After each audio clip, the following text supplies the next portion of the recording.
As you probably saw when registering, Insights.io offers a new concept of attending conferences. First of all, by splitting conference teams up in a series of sub-teams around which we organize executive briefing webinars on a weekly basis. But secondly, by recording and publishing these presentations on the Insights.io platform, where it stays available for the registered community.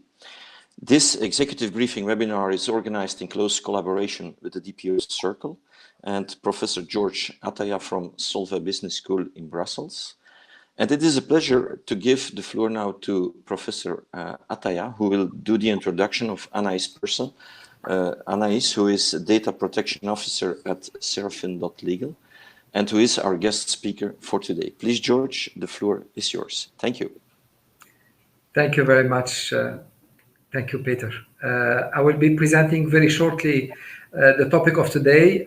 We have with us, as you mentioned very well, Anaïs Persson, who is talking about a quite important concept, which is value management of compliance. What is how much is it important for us to be compliant, and how can we value that compliance? The presentation will be in French mainly, so Anaïs will be speaking French mainly, and the PowerPoints will be obviously in English as usual. So before that, I will take the PowerPoint related to the DPO Circle to highlight who we are and what we do. I don't see the PowerPoint yet. Otherwise, I will do that at the end. Je passe en français. Anaïs, vous êtes la bienvenue ici à Bruxelles. Vous êtes à Paris actuellement. Oui. Et vous allez nous présenter ce sujet qui est quand même assez important puisqu'il s'agit de la labellisation de l'adhérence au GDPR, au RGPD.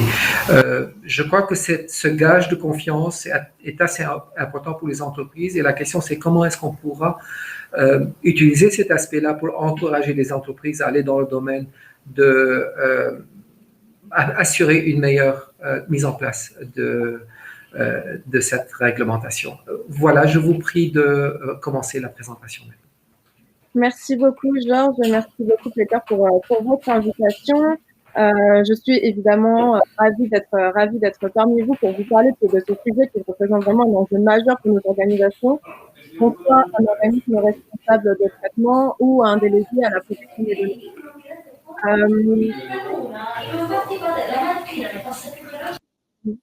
Je vais me présenter rapidement avant de vous parler de cette manière justement de valoriser le management et le pilotage de la conformité réglementaire vis-à-vis de la protection des données personnelles dans votre organisation et dans les organisations dont nous sommes potentiellement DPO.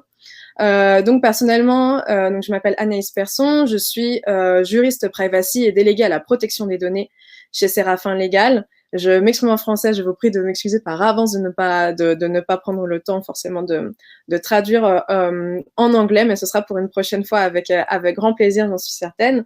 Je suis donc secrétaire générale de cette association que je vous présenterai dans quelques minutes, qui s'appelle la Privacy Tech.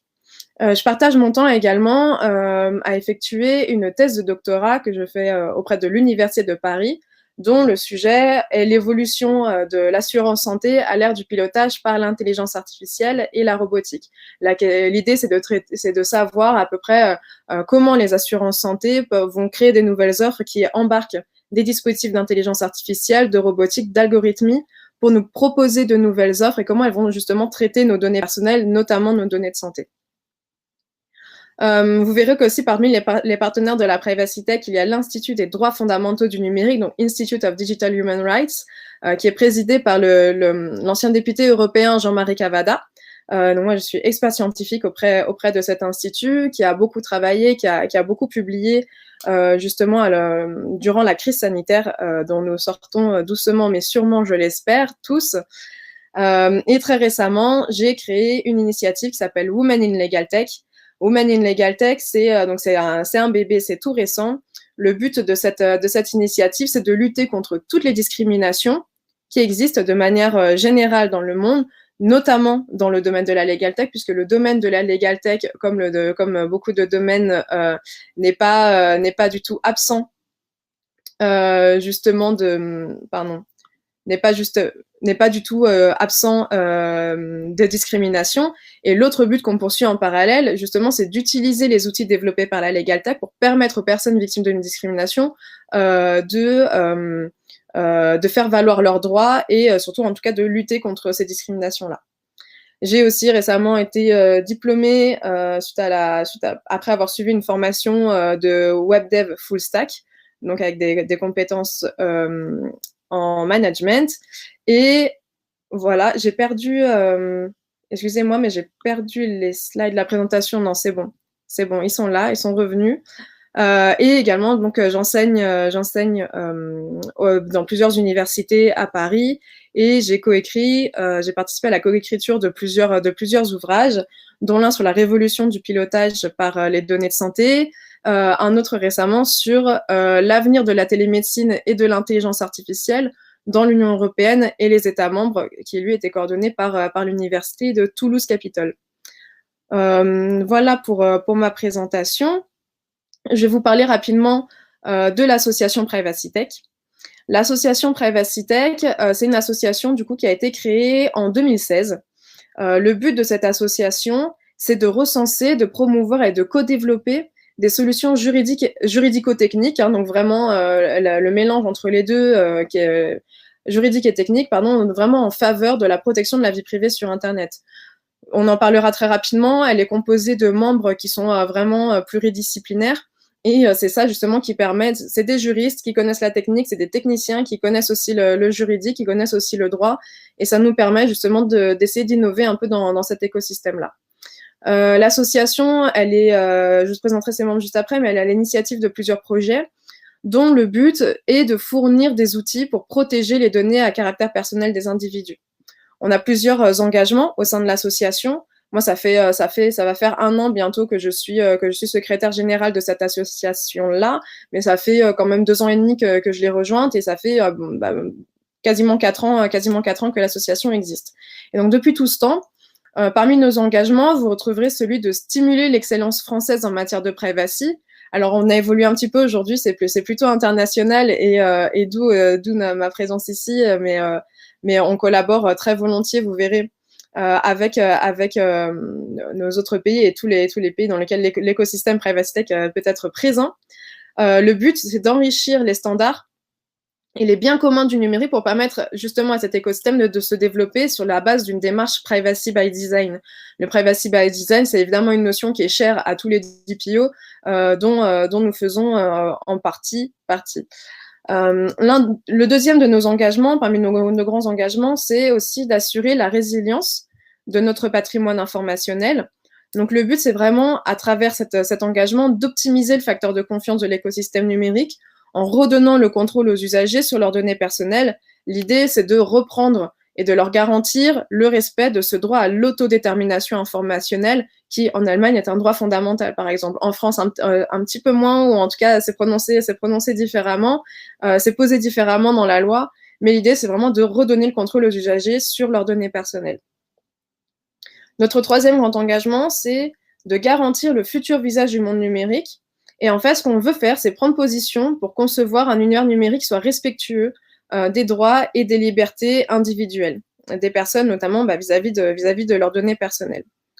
Donc, je vous disais, le bureau, il est composé de membres qui sont multicasquettes et qui ont des compétences pluridisciplinaires.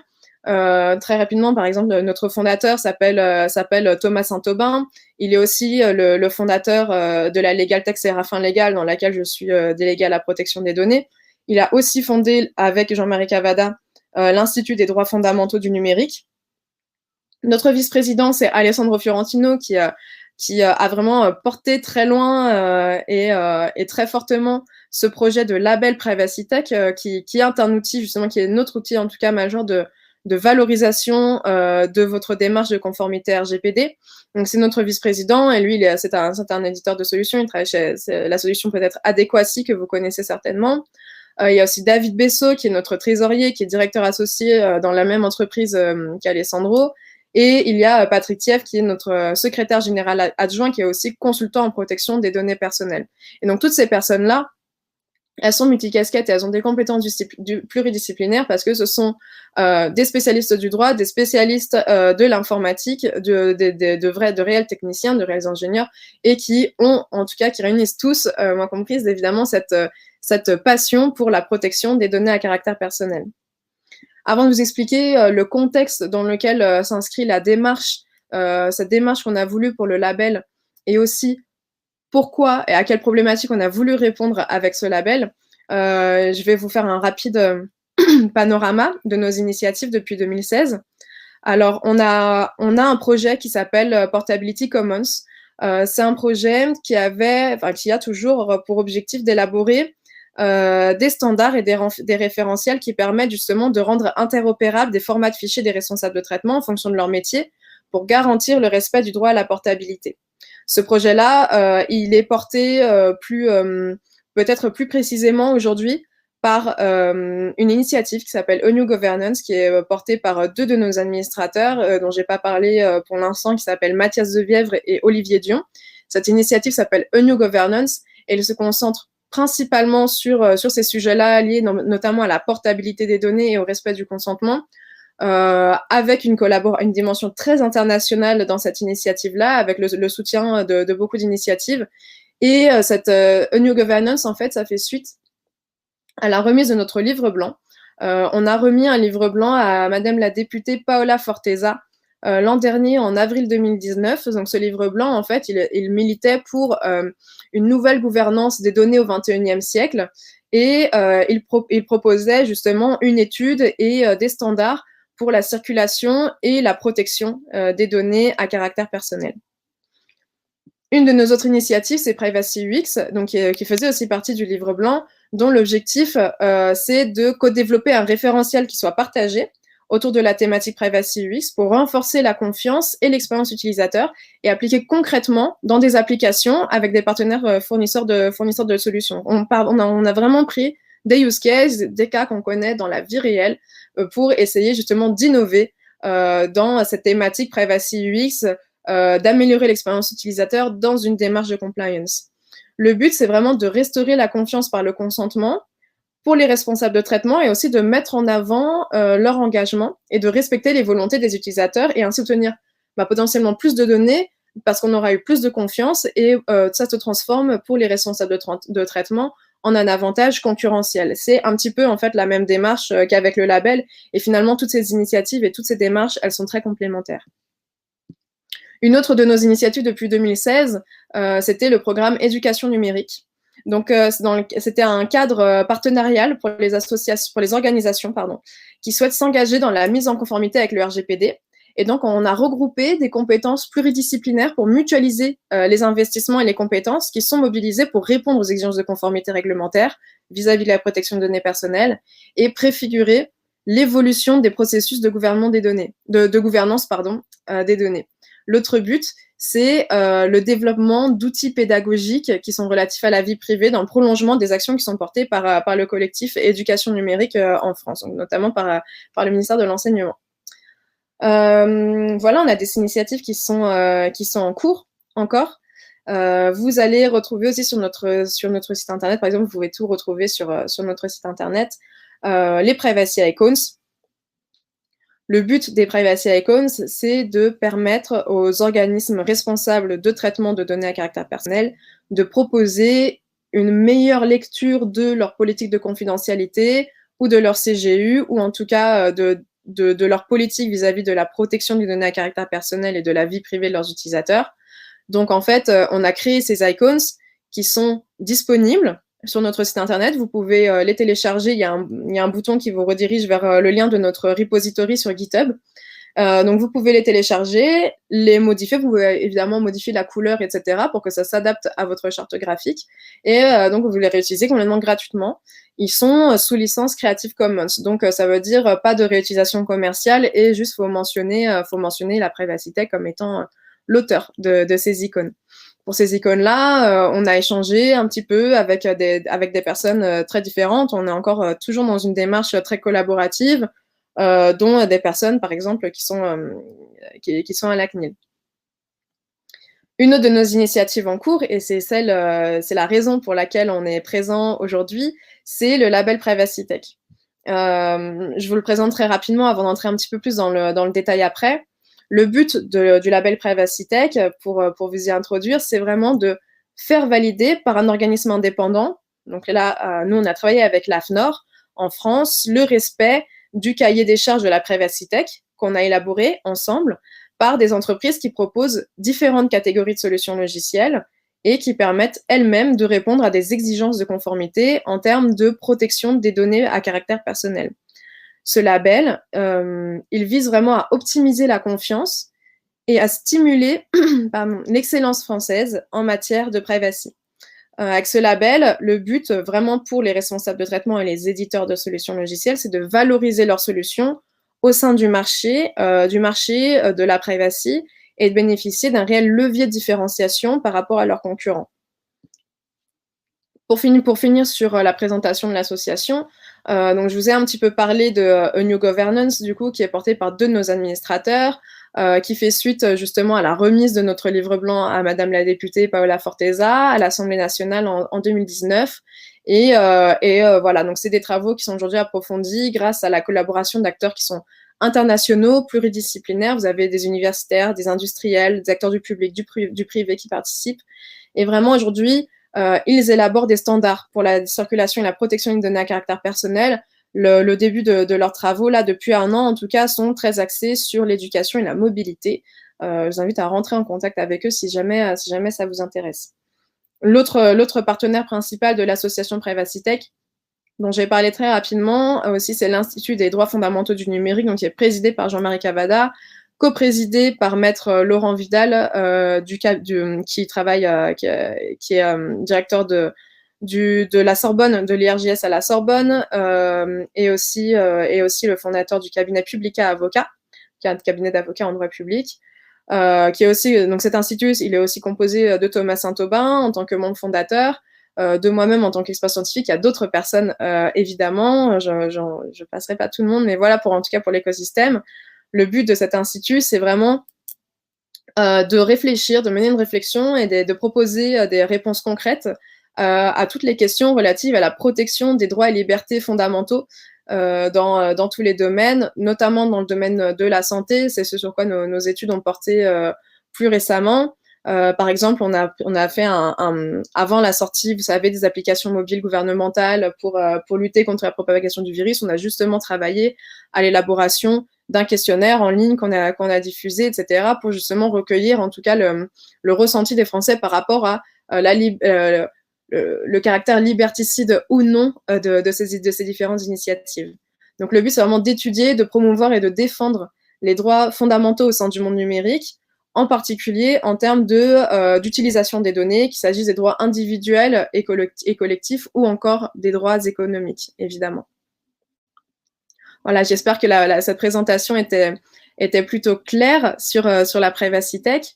On va passer maintenant au cœur du sujet, qui consiste à la valorisation de votre management. Donc, en fait, comment un label, mais même avant ça, comment votre démarche de conformité pour tout organisme s'avère être un réel outil d'innovation et un gage de confiance.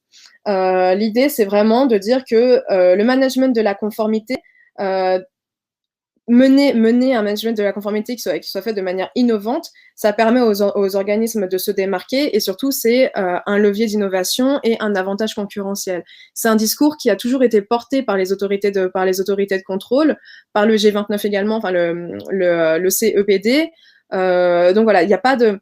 Quelque part, c'est pas le label en lui-même n'est peut-être pas innovant, mais c'est une première réponse que c'est le seul et le premier label, en tout cas aujourd'hui, qui permet justement de valoriser les solutions logicielles. On connaissait les certifications, on connaissait les certifications de personnes. On a eu récemment la sortie de la certification des DPO, pour lequel la CNIL a travaillé avec l'AFNOR, donc les certifications de personnes. On avait aussi les certifications ISO 27001, ISO 27701, etc. Pour répondre aux exigences, à un cahier d'exigence, un cahier des charges, pardon, qui réunit des exigences techniques en matière de sécurité des systèmes d'information, mais on n'avait pas de label qui permettait d'être en tout cas plus qu'un coup de tampon, qui signifierait que simplement un organisme est en conformité avec des exigences réglementaires. Le but de ce label, c'est d'aller bien au-delà des simples exigences réglementaires, c'est de montrer que l'organisme qui dispose de ce label, l'éditeur de solutions qui dispose de ce label, il est intégré, il est impliqué dans une réelle démarche de compliance et qui va en réalité au-delà de la simple réponse à des exigences réglementaires, qui vise plutôt vraiment la protection des droits et libertés fondamentaux des personnes, notamment de leur droit au respect de la vie privée, de leur correspondance et évidemment la protection de leurs données à caractère personnel. Voilà pour ça. En fait, pour revenir aussi, pour vous parler un petit peu des problématiques auxquelles répondent ce label et pourquoi on a créé ce label. Vous savez que l'entrée en application du RGPD en 2018, ça a donné une naissance en fait à une myriade de vocations pour la protection des données à caractère personnel. Il y a beaucoup d'apprentis experts du RGPD qui sont improvisés sur ce marché et qui ont profité en fait de l'épée de Damoclès que représentaient les nouvelles sanctions, en proposant du conseil, de la formation, des solutions logicielles miracles pour se mettre en conformité. Et le marché était un petit peu chamboulé à ce niveau-là. On l'ignore pas, une des raisons pour lesquelles le RGPD a fait tant de bruit lors de son entrée en application, c'était surtout les nouvelles sanctions qui étaient dressées, puisque jusque-là, elles n'étaient peut-être pas assez élevées pour qu'on s'empare réellement de la question. Et là où le marché était chamboulé, c'est que ces nouveaux acteurs qui se sont improvisés sur le marché, ils pouvaient parfois ils peuvent encore parfois proposer des prestations à des prix qui sont très bas, mais avec des réponses aux exigences de conformité qui peuvent être sommaires. Donc, les responsables de traitement, ils doivent être prudents dans le choix des outils qu'ils utilisent et qu'ils dédient à la mise en conformité RGPD de leurs organisations. Et ce dont on s'est rendu compte, c'est qu'ils avaient peut-être parfois des difficultés à faire la part des choses devant toute l'étendue des solutions disponibles, les prix qui variaient du simple à plus du double. Donc voilà. Dans ce contexte, aussi, surtout, ce qui a été compliqué, c'était pour les startups de passionnés, comme ça peut être le cas parmi les membres de l'association Privacy Tech, d'atteindre ces nouveaux clients, ces prospects, et en fait de transformer leurs prospects, puisqu'on n'avait pas forcément, soit on proposait des prix trop élevés, soit on était trop jeunes, on n'avait pas forcément la confiance de nos prospects avant de signer. Donc c'était une réelle problématique qui a pu être rencontrée par plusieurs de nos membres et plusieurs surtout organisations au sein de l'écosystème Privacy Tech. La mise en concurrence a été très rude et les périodes d'avant-vente, de négociation, de réponse aux appels d'offres, elles se sont révélées surtout très chronophages et coûteuses pour des jeunes entreprises. L'idée de ce label, c'est vraiment de permettre à l'écosystème de dépasser ces frontières-là et ces barrières en fluidifiant leurs négociations et surtout d'assurer un facteur de confiance à la hauteur des attentes des organismes de toute taille. Donc, par exemple, les grands groupes, les grandes entreprises, les ETI. Et donc, la réponse à cette question, c'est le label Privacy Tech. Le label Privacy Tech, en fait, il fait suite à un événement qui a eu lieu notamment en 2018. Si vous voulez, en 2018, notre association, la Privacy Tech, elle a co-organisé la Trust and Privacy Night en collaboration avec YouChange, qui avait créé justement les Trust and Privacy Day en 2016 et en 2017, donc qui était un peu précurseur sur le sujet finalement. Il y avait aussi SNCF Développement qui participait à l'organisation de cet événement et le cabinet K&L Gates. La Trust and Privacy Tech, elle a regroupé justement, c'était le 25 avril 2018, 350 professionnels qui étaient directement concernés par la mise en conformité RGPD. Donc, il y a des startups, des PME, des ETI, des grandes entreprises. Il y a des startups qui ont été sélectionnées et elles ont présenté toutes en quelques minutes leurs solutions avec un focus sur leur capacité à apporter une solution concrète dans le cadre de l'application du règlement général pour la protection des données. Cet événement, il a réellement permis de mettre en lumière des fonctionnalités communes aux solutions logicielles de mise en conformité au RGPD qui sont plus exigeantes et ainsi de présélectionner des exigences à respecter dans le cadre d'un label. Donc, à la suite de cet événement, le bureau de l'association s'est réuni pour acter le projet et décider de créer un référentiel de labellisation afin d'initier un groupe de travail avec l'AFNOR Certification. Voilà, donc aujourd'hui, il y a 5 catégories de solutions qui sont concernées par le label Privacy Tech. Les solutions logicielles, en fait, elles sont classées en catégories en fonction de leur fonctionnalité et les exigences, elles sont applicables dans le cadre du label Privacy Tech, elles vont varier en fonction des catégories. Vous n'aurez pas toujours les mêmes exigences. On a rédigé le cahier des charges de manière à ce que toutes les catégories ne soient pas concernées par les mêmes exigences puisqu'elles répondent à des problématiques qui sont évidemment différentes. Par exemple, vous avez la première problématique, c'est Data Protection Management Asset. Donc, c'est une catégorie qui regroupe toutes les solutions logicielles qui permettent à un organisme de répondre à un ou plusieurs principes fondamentaux qui assurent la licéité des traitements. Donc, par exemple, le droit d'information, les garanties d'exercice de droit, la gestion des consentements, etc. Vous avez la deuxième catégorie qui regroupe toutes les solutions logicielles qui permettent à un organisme de répondre à ses obligations réglementaires. Donc, par exemple, ça va être toutes les solutions qui permettent d'éditer des registres, des Privacy Impact Assessment, des registres d'exercice des droits, des journaux de violation de données à caractère personnel, par exemple. Vous avez aussi, dans la troisième catégorie, elle s'appelle Data Protector Compliance Solution. C'est une catégorie qui regroupe toutes les solutions logicielles qui sont mises à disposition par un organisme qui a vocation à endosser un rôle de sous-traitant au sens du RGPD. Donc, vous avez les solutions logicielles RH, les solutions logicielles pour le CRM, le Client Relation Management, les solutions logicielles d'archivage, les plateformes de gestion d'événements, les plateformes de routage courriel, voilà.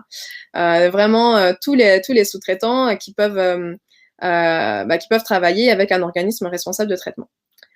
La quatrième catégorie, c'est la catégorie Personal Data Management, donc qui regroupe toutes les solutions logicielles qui sont tournées vers l'individu et qui renforcent, j'en parlais, l'autodétermination informationnelle par la maîtrise et le contrôle de l'utilisateur sur ses données personnelles. Et la catégorie 5, qui s'appelle Sovereign Solution, c'est une catégorie qui regroupe toutes les solutions souveraines à destination des personnes physiques qui répondent à des besoins aujourd'hui majoritairement couverts par les services de la société d'information. Donc, vous avez dedans, justement, en gros, toutes les alternatives aux moteurs de recherche qui sont très connus, aux messageries électroniques, aux réseaux sociaux, aux plateformes, les newsletters, etc. Voilà, je vais zapper un petit peu les slides.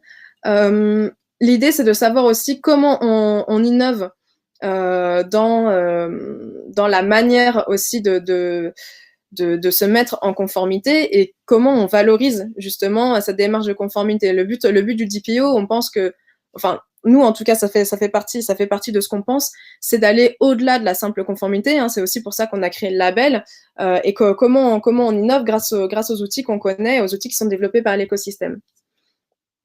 Alors dedans, on va parler évidemment, parmi les usages innovants, on va retrouver le langage juridique clair, puisque il y a beaucoup de DPO, pas tous évidemment, mais beaucoup de DPO qui sont des juristes de formation ou de métier. Il y a beaucoup d'avocats, de professionnels du droit, et on pense qu'il est primordial vraiment dans vos démarches de mise en conformité d'intégrer du langage juridique clair, de s'exprimer en langage clair pour que les personnes puissent avoir la pleine possession de leurs droits et exercer leur droit à l'autodétermination informationnelle. Donc, le langage juridique clair, c'est une matière, en réalité, c'est une discipline à laquelle il faut se former, mais d'ailleurs, au final, qu'on soit juriste ou qu'on soit technicien, qu'on soit ingénieur, puisqu'il faut qu'on rende, en fait, notre manière de s'exprimer qui soit accessible, compréhensible, et pour qu'elle puisse justement répondre pleinement aux exigences réglementaires. Ça va passer, par exemple, par le fait de utiliser toujours, d'éviter les synonymes qui pourraient être trop compliqués, d'utiliser les mêmes mots pour faire appel aux mêmes notions, de faire des phrases courtes, de ne pas faire de phrases à rallonge. Et voilà, ça va être plein de petites pratiques comme ça. C'est aussi la prise en compte de l'utilisateur, l'idée vraiment de remettre l'utilisateur au centre en se concentrant sur sa vision et sa compréhension, sa lecture du message. Vous avez les thématiques aussi, l'outil Privacy UX dont je parlais en début d'intervention, justement. Privacy UX, ça permet, c'est vraiment, de toute façon, c'est primordial dans le sens où c'est la vitrine des responsables de traitement, des DPO, et justement avec les nouveaux rapports, maintenant ça fait 2 ans que le RGPD est entré en application, on voit que le nombre de plaintes, par exemple, de réclamations qui ont été adressées auprès des autorités de contrôle, il augmente perpétuellement, et finalement ça n'a rien d'étonnant puisque simplement les individus, les personnes concernées ont de plus en plus conscience de leurs droits, et elles sont de plus en plus sensibles, et donc elles ont de plus en plus tendance à alerter sur les pratiques qui ne sont pas réglementaires, ou lorsqu'elles jugent leurs droits lésés, lorsqu'elles se jugent lésées. Vous avez également l'intégration des privacy icons. Ce serait dommage de s'en priver dans le sens où c'est une réelle clé de lecture, justement aussi pour faciliter la compréhension de tout ce qui relève de l'usage des données à caractère personnel par les organismes responsables de traitement. Et en fait, le but de tout ça, c'est de garantir aux individus le parfait contrôle de leurs données personnelles. Une idée aussi pour innover dans le marché de la compliance, et c'est pour ça aussi que les DPO ont tendance à beaucoup adhérer à des groupes de travail, à des groupes de réflexion entre eux. Le but vraiment, c'est de connaître le marché et de le benchmarker, et de connaître le marché assez bien pour être capable de proposer les outils qui sont pertinents à chaque client, à chaque responsable de traitement, en fonction de la situation qui sera donnée, en fonction de son type, en fonction de son identité, de l'usage des données qu'il fait, du prix aussi, des moyens dont il dispose, qui sont financiers, qui sont humains, et qu'il peut accorder à ces enjeux de conformité réglementaire et au-delà. Une autre manière d'innover dans la régulation de la compliance, c'est justement de mutualiser les ressources qui sont déployées à l'occasion de la compliance, et ça répond justement à ces problématiques que j'évoquais juste à l'instant, de coûts, de concurrence et de confiance. Aujourd'hui, vous allez trouver, vous le savez tous aussi bien que moi, c'est pas du tout un secret, et j'enfonce une porte ouverte si je vous dis que c'est vrai qu'il y a des responsables de traitement qui parfois font appel à un DPO juste parce que c'est au dernier moment et qu'on en a besoin. On s'est rendu compte qu'on avait besoin d'avoir un DPO, que c'était obligatoire pour nous. Il y en a aussi qui choisissent leur DPO. Bon, il y a des conflits d'intérêts, il faut proposer de nouvelles personnes. Parfois, il faut former aussi ces personnes en interne qui ont vocation à endosser ce rôle de DPO, cette cape de DPO. Il y a aussi des responsables de traitement qui veulent simplement répondre de manière très sommaire à des exigences de conformité réglementaire, dont le but c'est principalement d'éviter la sanction. Et c'est vraiment l'enjeu justement d'un management de la conformité qui soit innovant, c'est finalement quelque part aussi cette volonté de sensibilisation, et de dire qu'on ne va pas faire simplement que vous apprendre les enjeux liés à la protection des données personnelles, c'est que vous allez vous les approprier pour ensuite justement mutualiser tous les moyens qu'on aura déployés, qu'on aura mis en œuvre ensemble pour répondre à des exigences de conformité réglementaire, puisque ça, c'est quand même la base, c'est le niveau 1 de notre mission.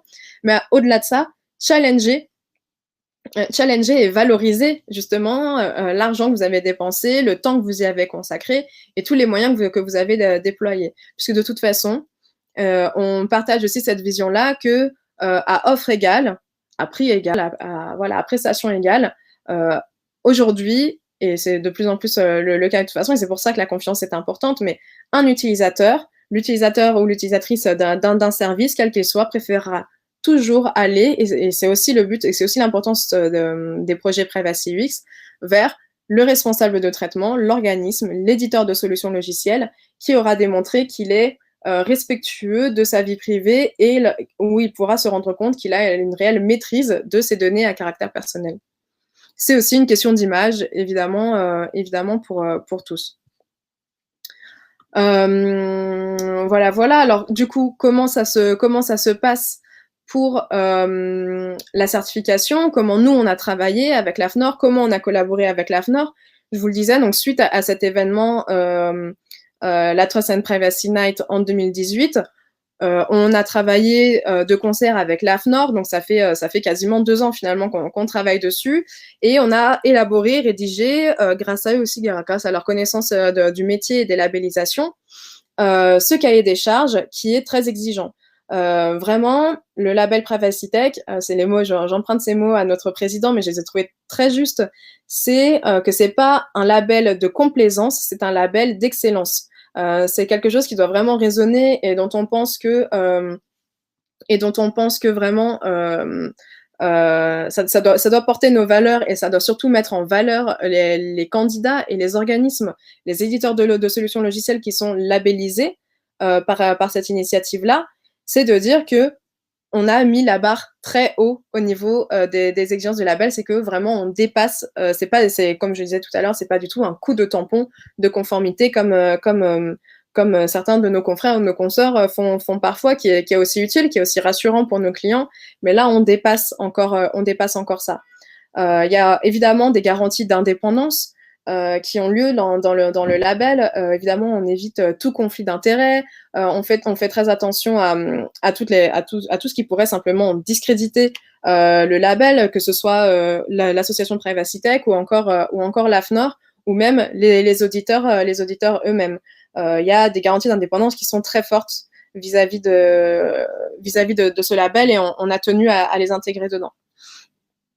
Également, une partie de notre travail, c'était d'envisager toutes les modalités du label. Alors, c'est vrai que ce label, il a une dimension qui est d'abord française, mais évidemment, tous les organismes internationaux peuvent y candidater, puisque l'AFNOR a une dimension internationale. La Privacy Tech n'a pas forcément n'a pas vocation à avoir de frontières non plus vis-à-vis de ce projet-là, en tout cas. Donc, il a fallu évidemment envisager toutes les modalités de labellisation pour les candidats, pour les auditeurs. Comment est-ce qu'on organise tout ça? On a développé avec l'AFNOR du coup une plateforme sur laquelle on peut candidater, directement, librement. Il faut s'inscrire, répondre aux exigences, déposer les pièces. Donc il y a un certain niveau d'exigence qui est demandé vis-à-vis des auditeurs, puisqu'aujourd'hui c'est le label a été lancé il y a une semaine ou deux, il y a une dizaine de jours plutôt. Donc les auditeurs, moi j'en fais partie, mais on a un niveau on a demandé en tout cas à ce qu'il y ait un niveau de compétences, de connaissances et d'expérience qui soit assez élevé, justement, vis-à-vis, et qui révèle aussi des exigences de compréhension vis-à-vis des exigences du label. Et donc il fallait aussi des personnes qui connaissaient bien les exigences du label. Et voilà. Et donc au niveau de comment ça se déroule finalement pour la candidature au label Privacy Tech. Donc en fait, il faut d'abord identifier la solution, la catégorie à laquelle notre solution dont on est éditeur répond, donc la catégorie 1 à 5. On a la possibilité de candidater à plusieurs catégories, mais à ce moment-là, il faudra passer plusieurs fois, il faudra candidater plusieurs fois en réalité, sachant qu'il y a les organismes publics ou privés qui peuvent obtenir ce label. C'est pas du tout dédié aux organismes privés, c'est aussi ouvert évidemment au public. Et donc, comme je disais, il y a un dossier séparé pour chaque catégorie à laquelle on veut candidater. Ensuite, il y a du coup, quand on veut candidater, l'organisme d'évaluation, qui est l'AFNOR, assure en liaison avec l'association la gestion de la labellisation depuis la réception du dossier de candidature complet jusqu'à la délivrance du rapport et de sa synthèse. Donc, pour la demande de labellisation, le candidat à la labellisation pour sa solution logicielle, il se connecte à la plateforme et cette plateforme est gérée par l'organisme d'évaluation et il crée un compte et il renseigne des informations relatives à son identification et aux échanges d'informations. Et après validation de son compte par l'organisme d'évaluation, le candidat il pourra avoir accès à l'espace prévu pour son évaluation. Donc, il y a une phase initiale de labellisation. Il y a une procédure d'examen qui est menée par l'organisme d'évaluation tiers et indépendant, et puis l'association Privacy Tech. Il y a 3 étapes. La constitution et le dépôt du dossier de candidature par l'organisme qui est candidat et qui est fournisseur de la solution logicielle. L'évaluation du dossier de candidature par un évaluateur sous la responsabilité d'un organisme d'évaluation tiers indépendant.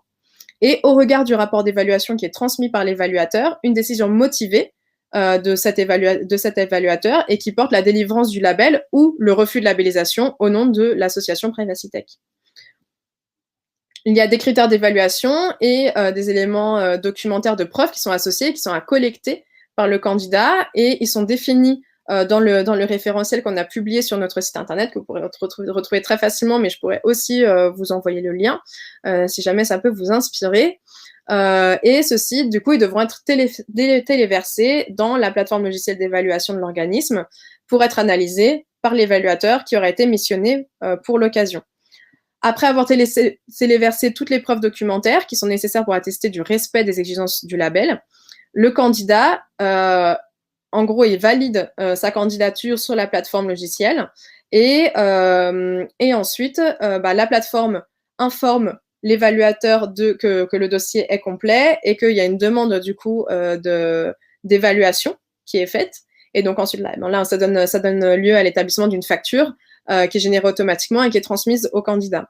La labellisation, la candidature à la labellisation, elle coûte 2 500 € hors taxe. Donc c'est une labellisation qui reste très accessible, notamment pour les TPE-PME.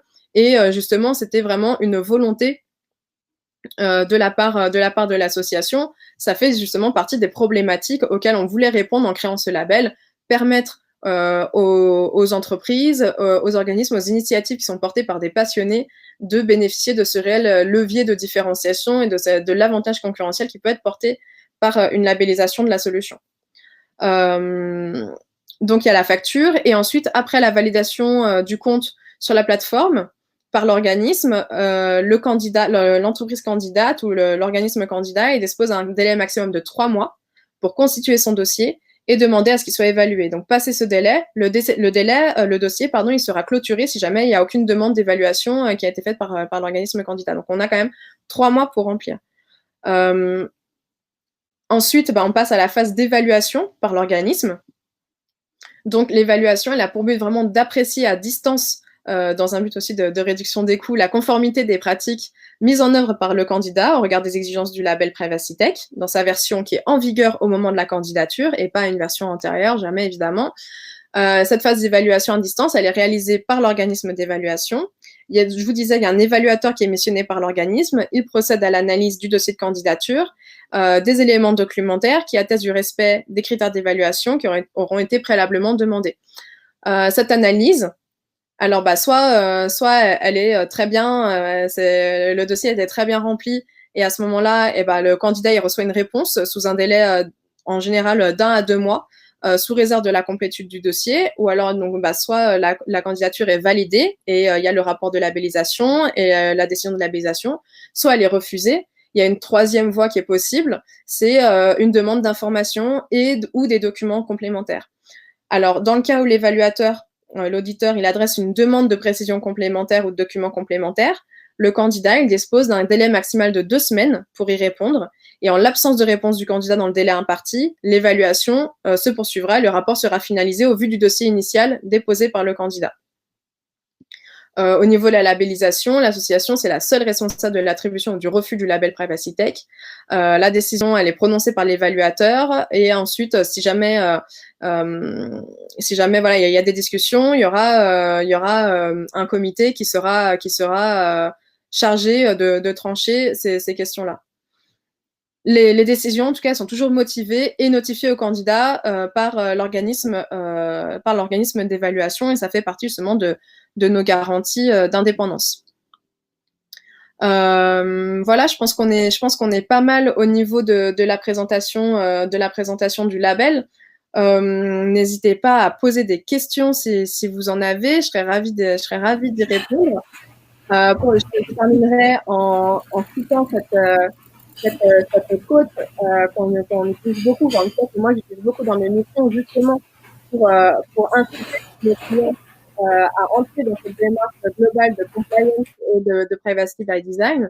C'est always remember, by taking a strategic risk-based approach to GDPR readiness, organizations can achieve both compliance and competitive advantage. Et ça, justement, c'était une phrase qui avait été mise par le G29 à l'époque dans ses documentations et qui montre toute la volonté, que ce soit celle du législateur européen, mais aussi des initiatives publiques et privées qui soutiennent et qui œuvrent pour la protection des droits et libertés fondamentaux liés à la vie privée, à la protection des données personnelles, qu'il faut aller encore un peu plus loin que ces exigences réglementaires.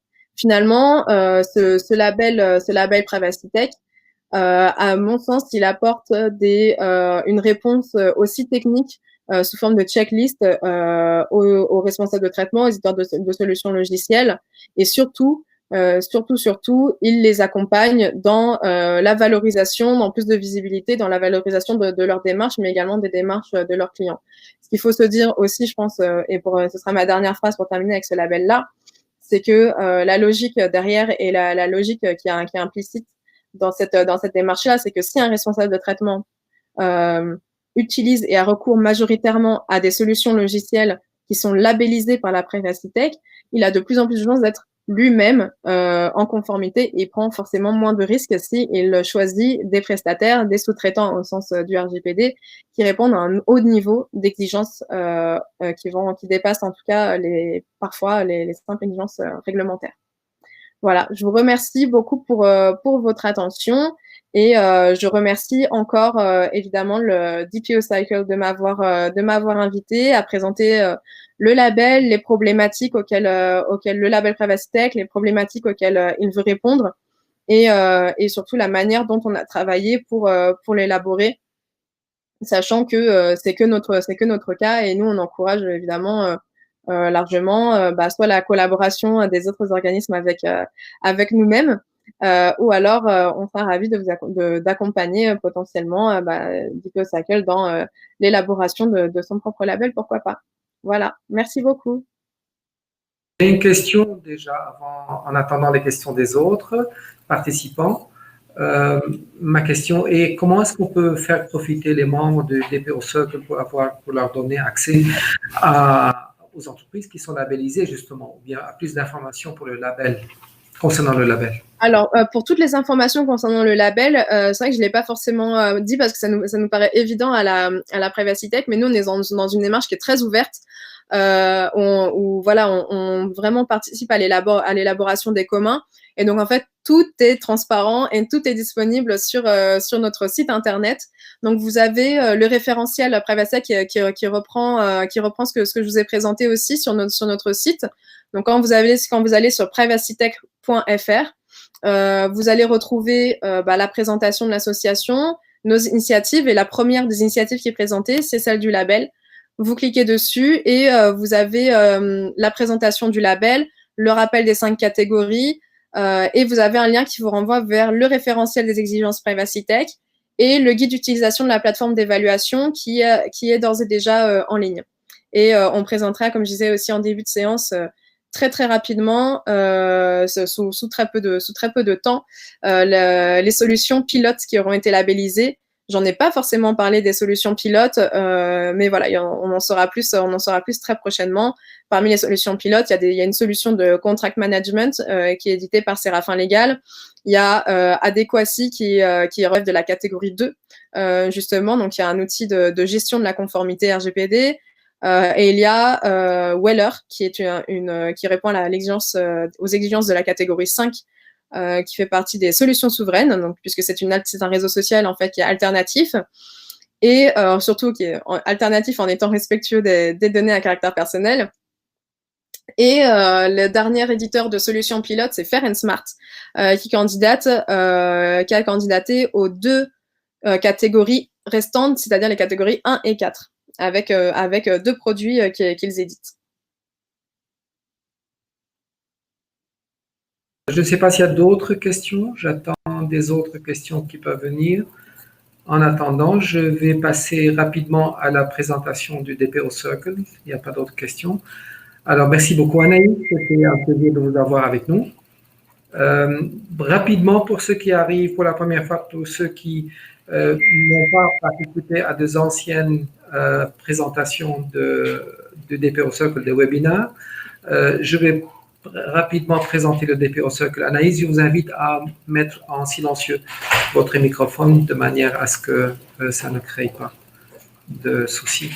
Alors, rapidement, pour ceux qui découvrent le DPO Circle aujourd'hui, sachez que le DPO Circle est une nouvelle plateforme qui existe déjà, qui a existé en fait depuis 2017 et qui bouge maintenant, migre graduellement vers une nouvelle plateforme. Cette nouvelle plateforme est disponible sur dpocircle.be. Vous êtes tous invités à vous connecter.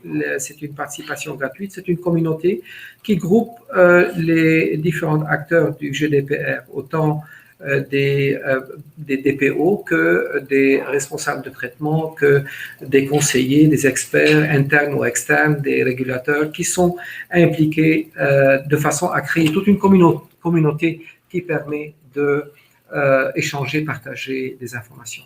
La communauté et la plateforme est structurée de manière à créer énormément d'espace de partage et autant créer aussi des cercles spécifiques, privés ou pas, qui permettent, par exemple, un cercle spécifique qui s'adresse aux DPO, à ceux qui agissent en tant que DPO, un autre cercle s'adresse à ceux qui sont des responsables de traitement, etc. Nous avons énormément de domaines d'intérêt, ce qui fait que vous pouvez aller au milieu à votre domaine d'intérêt et chercher ou poster vous-même des informations qui vous intéressent dans ces domaines-là.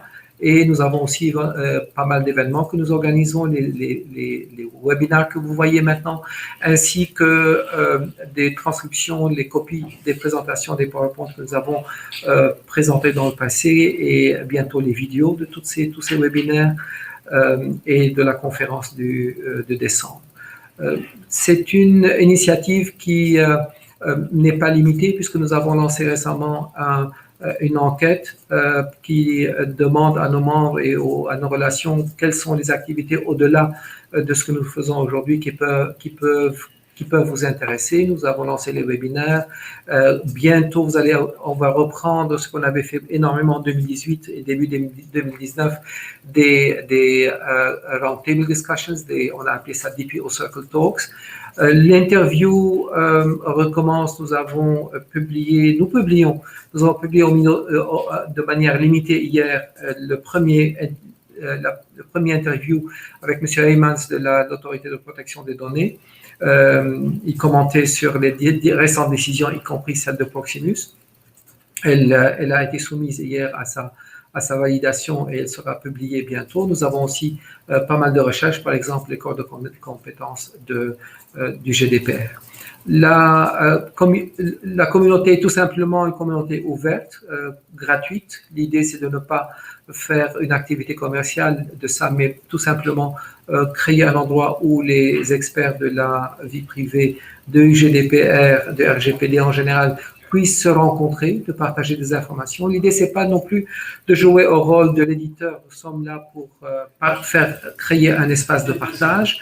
Vous recevez ce que vous apportez, mais plus que ça, nous avons évidemment, heureusement, pas mal de volontaires qui apportent énormément d'informations, qui organisent pas mal d'événements, et ce qui veut dire que vous apportez ce que vous recevez ce que vous apportez, mais vous avez en plus tout ce que nos volontaires apportent et organisent. Vous êtes bienvenus à organiser des événements, des groupes de discussion, des activités spécifiques, nous inviter ou organiser vous-même des séminaires sur des sujets de compétences que vous maîtrisez. N'hésitez pas à faire part et à communiquer dpocircle.be, plutôt www.dpocircle.be. Quand on ouvre le www, on a quelques soucis quelquefois avec notre Bitdefender qu'on est en train de résoudre récemment. Voilà tout ce que je voulais vous inviter à découvrir avec le DPO Circle. J'étais ravi aujourd'hui de l'organisation de ce webinaire. Merci beaucoup Anaïs Persson pour cette très belle présentation. Nous n'allons pas avoir une présentation la semaine prochaine. On n'a pas de webinaire la semaine prochaine. Nous évaluons l'organisation d'une la semaine d'après. Ceci dépend du nombre des participants attendus et de voir si pendant la période d'été nous allons avoir des demandes ou pas. Nous sommes en train d'évaluer un ensemble de présentations qui nous ont été proposées avec des conférenciers aussi intéressants que ceux qu'on a eu déjà et des sujets aussi intéressants aussi. Ce qui fait que, en attendant, n'hésitez pas vous-même à proposer, d'une part, joindre la communauté et d'autre part, proposer des activités et nous donner des idées d'amélioration de cette communauté-là. Merci beaucoup à tous. Merci surtout à Insights.io, cette plateforme qui nous permet d'organiser pas mal d'événements, qui nous a déjà permis en face à face à organiser notre événement en décembre et qui organise beaucoup d'événements et de conférences et de conventions depuis plusieurs années. Merci beaucoup à Peter Bullens et son équipe pour nous avoir permis d'organiser ceci de la façon la plus facile et la plus commode que cet outil que vous avez mis à notre disposition. Merci beaucoup à tous et à la prochaine. À bientôt.